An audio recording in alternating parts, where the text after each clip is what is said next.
Buenas tardes, continuamos con nuestra temática de ciencia de los materiales. En el día de hoy vamos a hablar sobre metalografía. ¿Qué es la metalografía?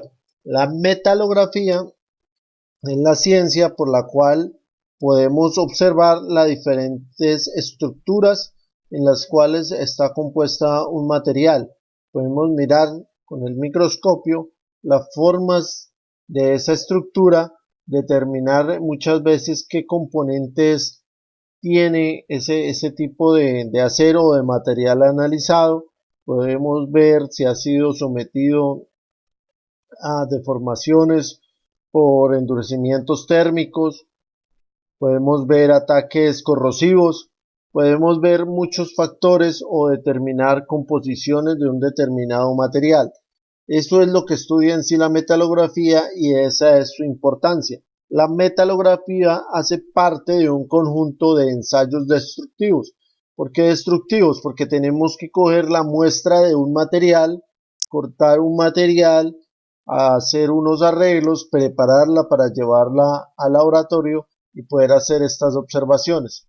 Entonces, como les digo, es parte de los ensayos destructivos que se realizan a los diferentes materiales para llegar a hacer un estudio más a profundidad sobre la estructura a la cual presentan o la estructura que se debe analizar. Entonces, la definición: metalografía es la ciencia que estudia las características microestructurales o constitutivas de un metal o una aleación relacionándolas con las propiedades físicas, químicas y mecánicas. Acá vemos dos imágenes de dos metalografías de diferentes elementos. Ya en el laboratorio, bajo el microscopio, podemos ver y analizar la imagen que cada una representa.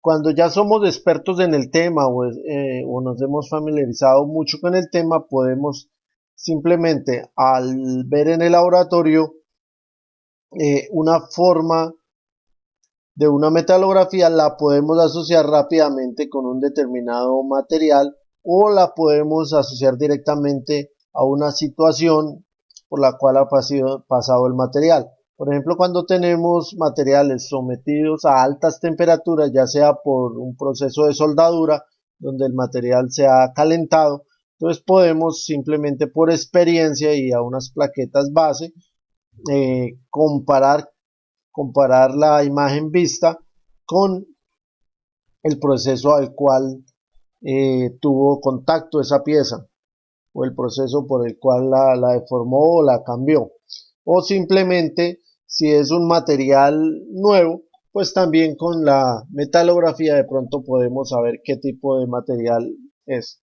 Entonces, dos metalografías, dos imágenes de dos elementos completamente diferentes. Muy importante la resolución a la cual se está observando. En este caso tenemos una resolución hasta 50 micras. Vamos a ver en esta clase cómo se preparan, qué cuidados hay que tener y en qué consiste estos ensayos o estas observaciones metalográficas. ¿Qué resultados tenemos con la metalografía? Tenemos los siguientes resultados. El tamaño de grano. Podemos medir el tamaño de grano que tiene una determinada muestra. La distribución de las fases en una aleación. ¿Qué fases tenemos en una aleación? Si tenemos martensita, cementita, ¿qué tipo de constituyente o fase tenemos? Inclusiones no metálicas. Si hay alguna inclusión no metálica en el material. Escorias. Escorias propias de un proceso de fundición o de formación. Profundidades de uniones soldadas. Podemos hacer un corte a una soldadura transversal y ver hasta dónde profundizó la soldadura y qué afectaciones tuvo ese cordón de soldadura a sus alrededores. La degradación microestructural. Esta degradación muchas veces está relacionada, por ejemplo, con efectos químicos como es la corrosión. Todos estos conceptos los podemos ver en una metalografía. Entonces, la metalografía consiste en dos pasos importantes, dos fases importantes y primordiales.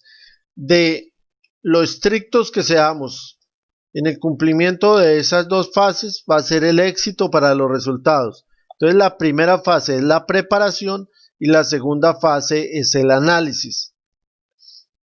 ¿En qué consisten?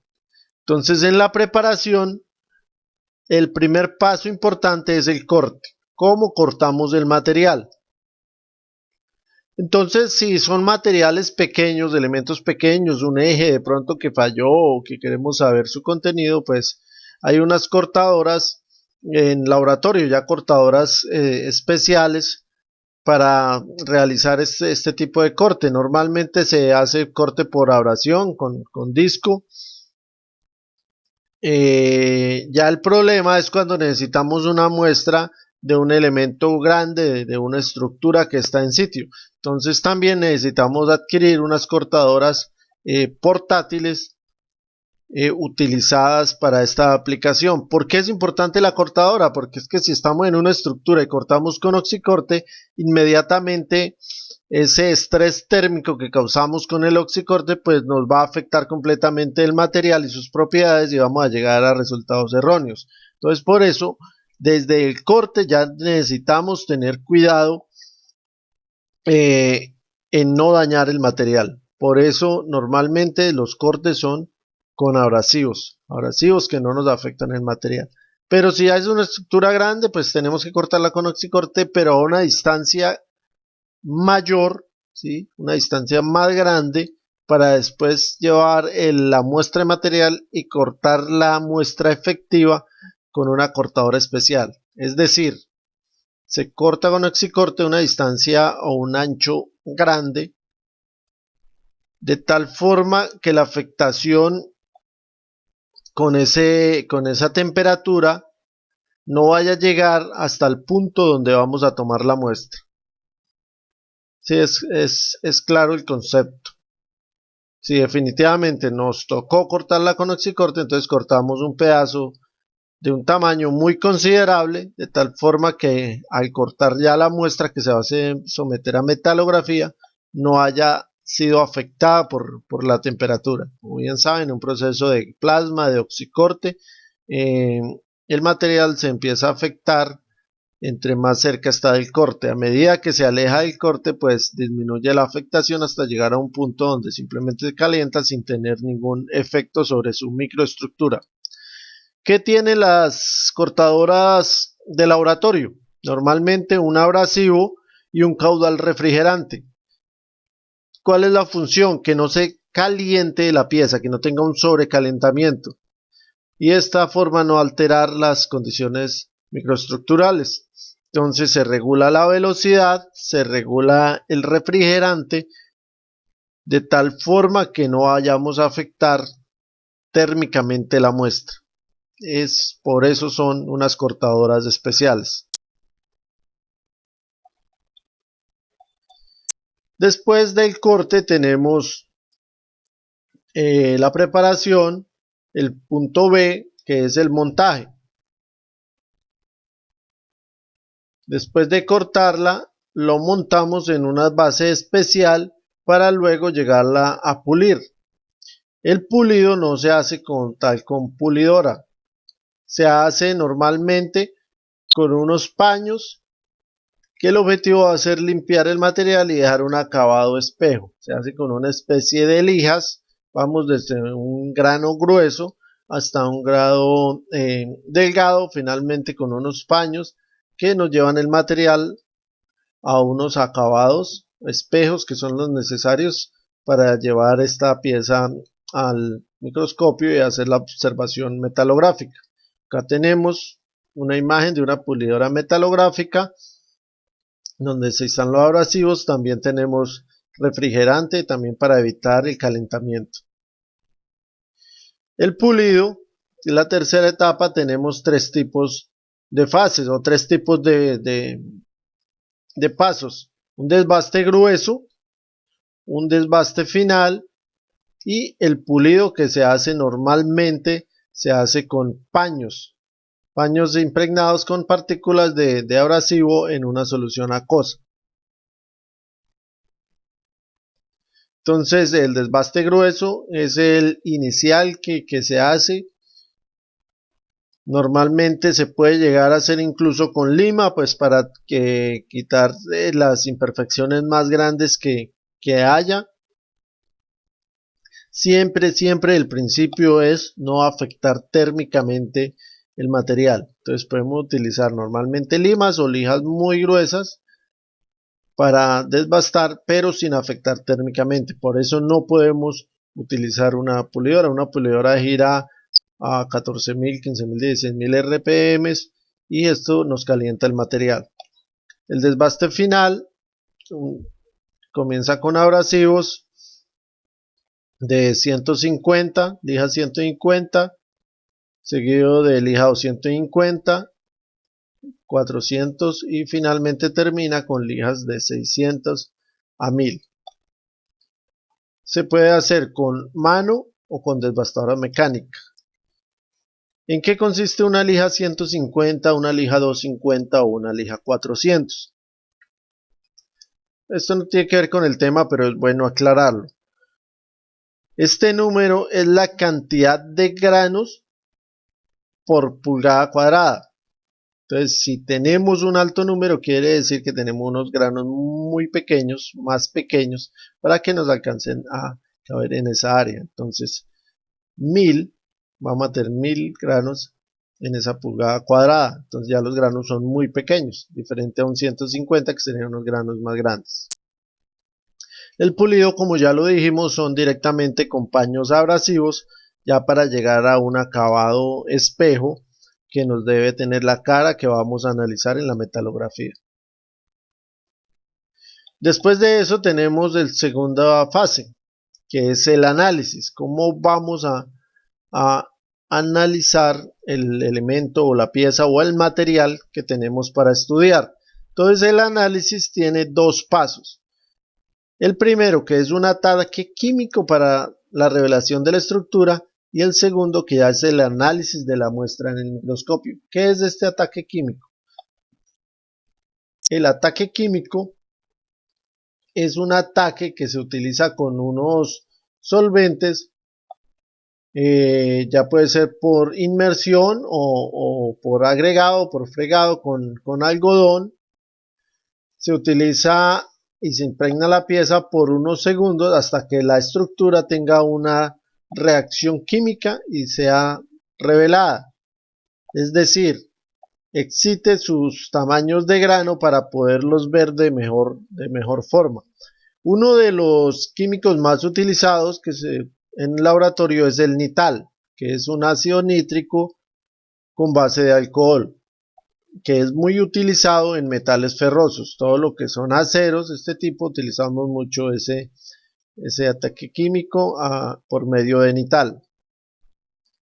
Tenemos una norma, la norma STM E407, nos da unas referencias sobre las prácticas de metalografía sobre metales. Entonces, ¿cuál es el objetivo del ataque químico, de ese revelado? Es hacer visibles las características estructurales del metal o aleación. Sí, gracias a este ataque químico podemos ver de una forma más clara la estructura del elemento que estamos analizando. Si no hiciéramos ese ataque químico no podríamos llegar a ver esa estructura de una forma clara. Esos ácidos o esos químicos dependen del tipo de material. No con un químico no sirve para todos los materiales. Cada material reacciona de una mejor forma a un determinado químico. Acá tenemos un ejemplo de reactivos. Tenemos el nital, que dijimos que para aceros, hierros y fundiciones. Acá tenemos la composición. Ácido nítrico 2 centímetros cúbicos, alcohol 100 centímetros cúbicos. Acá tenemos otros para baja aleación. Por ejemplo, para fundiciones tenemos reactivo Boltón. Tenemos por acá ácido nítrico para el zinc. Para el aluminio tenemos ácido fluorhídrico. Así sucesivamente. Ya están establecidos los diferentes reactivos para determinado material. Acá tenemos dos metalografías, una sin el ataque químico y otra con el ataque químico. Como ven, acá no se ve nada, tenemos la misma resolución, 50 micras a 50 micras. Acá no vemos nada, no podríamos analizar nada, y aquí ya vemos los tamaños de grano, las formas de grano y las estructuras. Entonces, por eso es que es necesario ese ataque químico para hacer reaccionar los granos y poder verlo muy bien en el microscopio. Después de eso, ya hacemos el análisis de la muestra, ya vemos la observación metalográfica. Para esto, pues se necesita experiencia, estar familiarizado con los tipos de estructuras a observar, obtener información, tener placas bases para comparar y poder emitir un informe. Entonces el principal elemento es el microscopio metalográfico, y normalmente se exigen o deben tener unos aumentos de entre 50x a 2000x, dependiendo de la capacidad del laboratorio, pues así mismo manejará su tipo de microscopio, que entre más aumento pues se elevan de forma muy alta los costos de ese microscopio.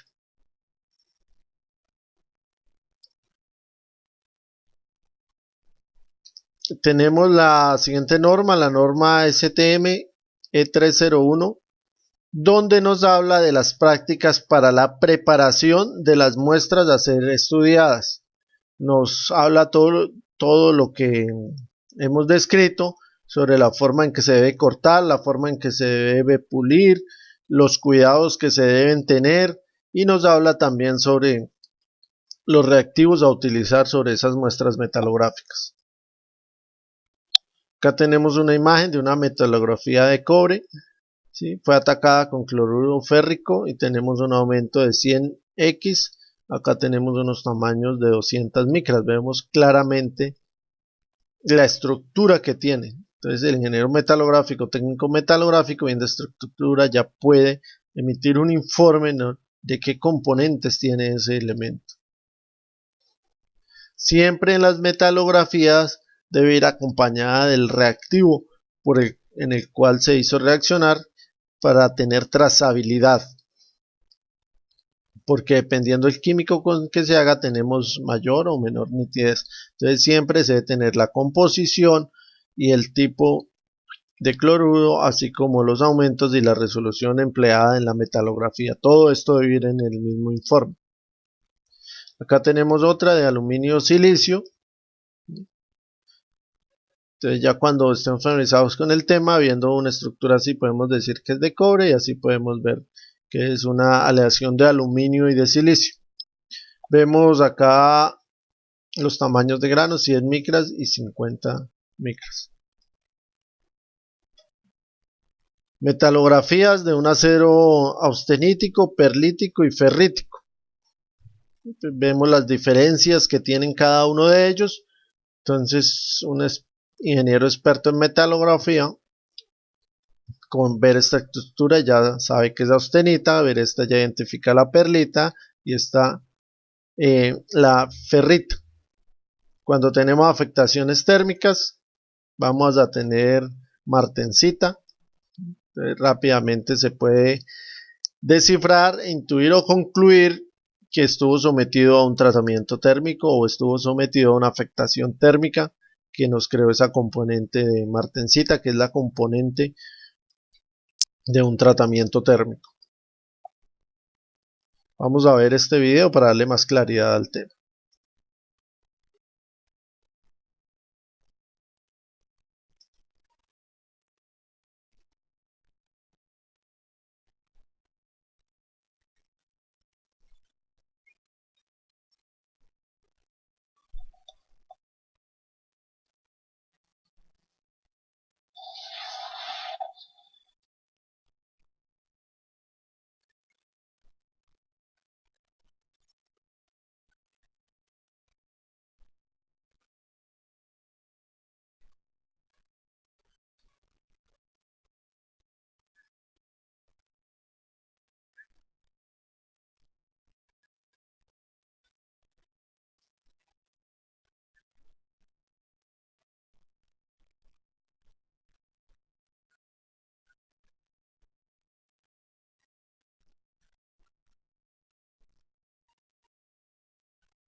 Importante en este tema saber que hay laboratorios que hacen estos análisis metalográficos, saber que estos análisis nos pueden hallar o ayudar a descifrar el historial de un material.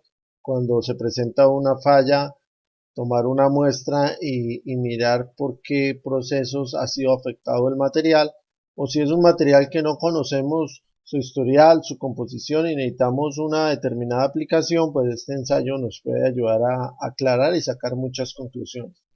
Con esto terminamos el tema. Muchas gracias.